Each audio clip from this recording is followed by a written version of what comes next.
Welcome to Community Health Briefs, where AI hosts share short, clear stories about research shaping healthier futures. Each episode highlights new work from members of the College for Community Health at Montclair State University, showing how ideas connect to the social and structural forces behind health. In short, this is research you can trust, explained by AI in minutes.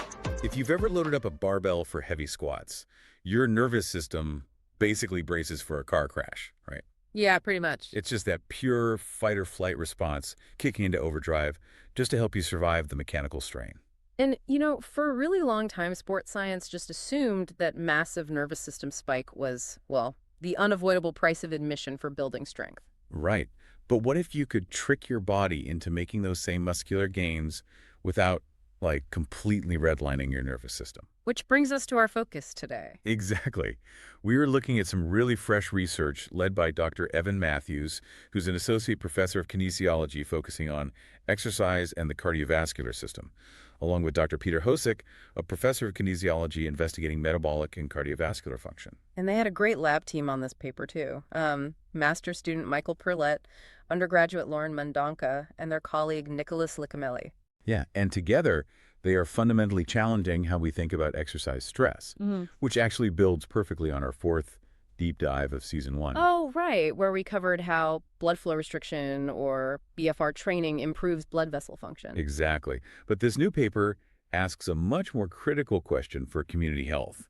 They wanted to know, does BFR also reduce nervous system stress in women? Because prior BFR research like this really only looked at men. Which is just wild to think about. I know. It's a huge gap. So, okay, before we hit those sex differences, let's unpack the mechanics a bit.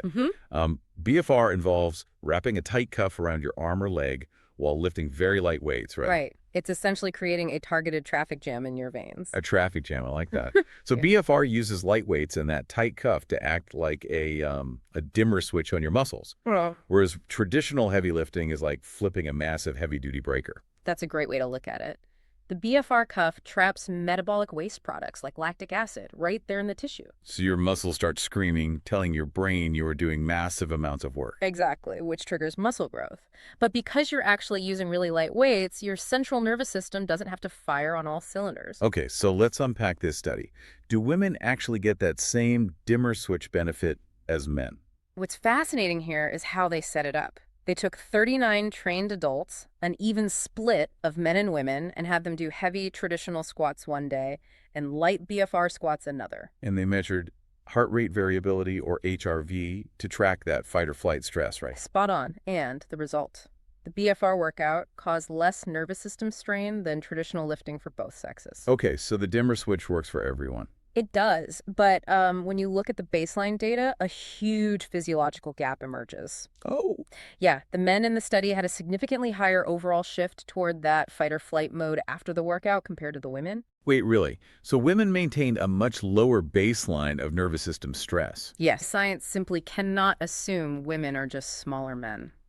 Their nervous systems literally process the strain differently. Which is huge. Because if we base all our exercise and recovery protocols on male nervous systems, we're basically giving half the population the wrong prescription. Exactly. And for your everyday routine, this research is incredibly actionable. Right, because BFR lets you get the muscle benefits without frying your nervous system. Which is perfect if you're recovering from an injury or, well, if you just have a high-stress lifestyle that's already taxing your body. It's the definition of working smarter, not harder. So to summarize our main takeaway here, women experience a lower autonomic nervous system strain with BFR than traditional strength training, just like men. Right, but because men and women still showed distinct stress baselines, research absolutely must include both going forward. We can't just assume everyone reacts the same way. It really shows that working smarter matters. Just something for you to think about the next time you decide to push through the fatigue.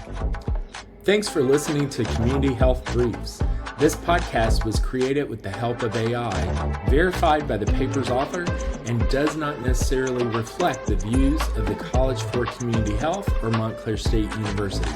Thanks again for listening, and stay tuned for our next episode. Make sure to subscribe and check us out at www.montclair.edu/CCHL to learn more about us and the amazing work we're doing for community health.